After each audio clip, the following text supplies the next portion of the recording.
The 1971 Sahitya Akademi Award was won by The Morning Face by Mulkraj Anand. Anand was an Indian novelist and short story writer known for his depiction of lives of the poorer castes and downtrodden in traditional Indian society. He worked as a scriptwriter for BBC in London during World War II and became a good friend of George Orwell. He founded a literary magazine called Mark.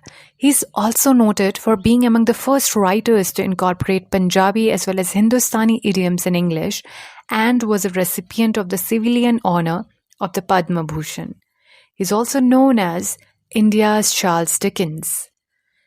Some of the important works of Mulkraj Anand are Untouchable, 1935, Coolie, 1936, Two Leaves and a Bud, 1937, The Village, 1939, Across the Black Waters, 1939, The Sword and the Sickle, 1942, The Private Life of an Indian Prince, 1953, The Road, 1961, and Morning Face, 1968.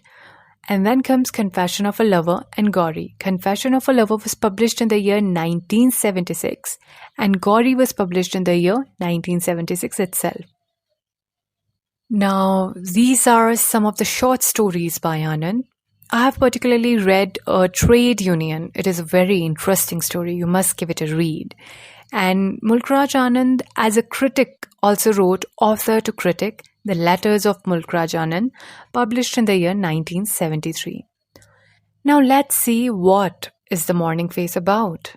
This book features Anand's autobiographical narrative that was first used by him in his book 7 Summers. He delivers the story through a personalized telling of the late independence era of politics and history, and it is followed by The Confessions of a Lover.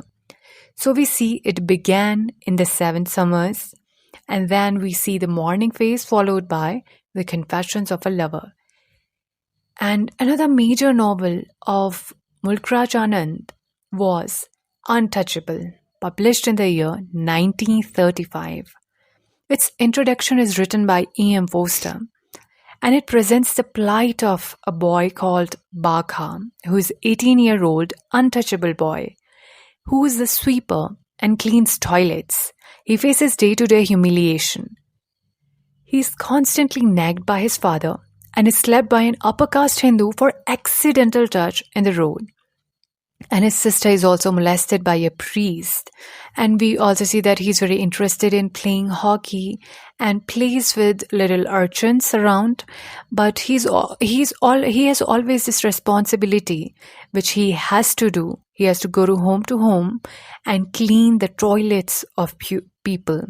And even after that, he earns a meager amount or a morsel of food, and people always see him with the eye of disgust or treat him as untouchable, something you have to make or maintain a distance with.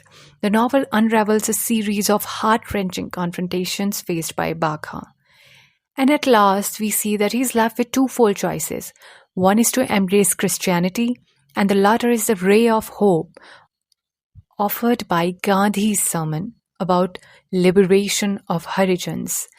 We all know that Gandhi coined the term Harijan.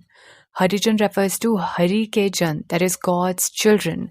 So he sees hope in this. And we also see that there is a flicker of hope that's coming to Bakha, that there will be a flush system of toilets and he won't have to go to home and clean people's toilets.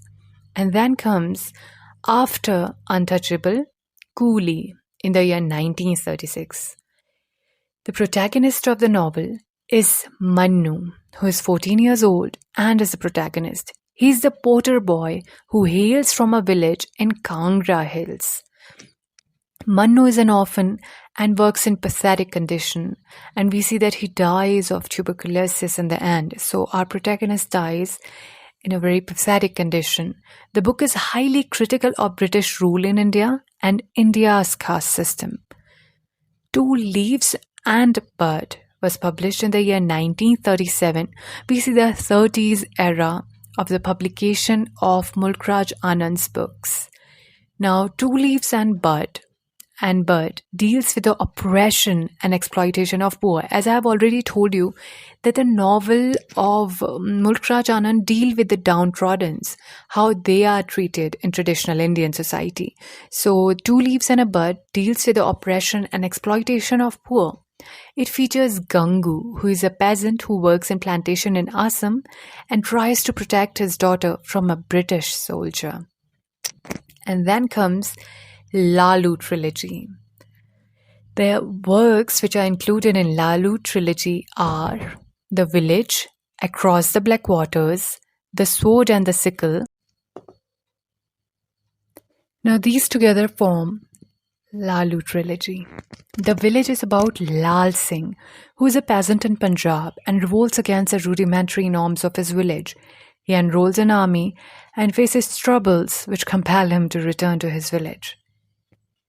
Across the Black Waters is set against World War I and describes experiences of Lalu trilogy, who is a sepoy in Indian Army and fights with British against the Germans in France during World War I. His family is very poor and evicted from their land, so his troubles keep increasing. Sword and the Sickle deals with the rise of communism, and this title was suggested by George Orwell himself. Now, The Big Heart was published in the year 1945.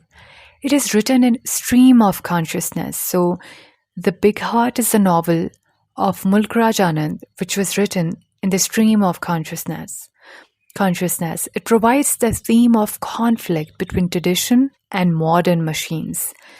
Ananta is a character who is a young coppersmith and protests against caste system leading to conflicts and tensions. Other works of Mulkraj Anand are Seven Summers. Now, Seven Summers is provide his experience of a formative years of his life, childhood particularly. Krishnan Chandra is the mouthpiece in the novel. He planned a 7-part autobiography, of which 4 parts are completed.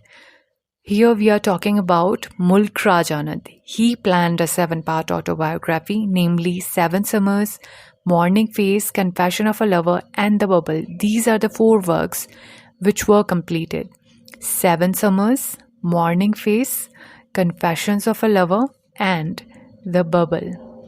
So this was about Mulkraj Anand, the Indian novelist who got Sahitya Akademi Award in the year 1971. Thank you.